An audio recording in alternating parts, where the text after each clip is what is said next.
New Audi R8 Coupé V10 GT rear-wheel drive is here, 12 years after the premiere of the first Audi R8 GT. The 5.2-liter naturally aspirated V10 engine's output is boosted to 620 PS, making it the most powerful rear-wheel drive unit in the history of the brand.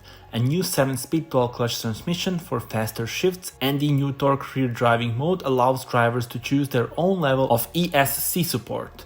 Acceleration to 100 km per hour takes 3.4 seconds, reaching 200 km takes just 10.1 seconds, and top speed is 320 km per hour.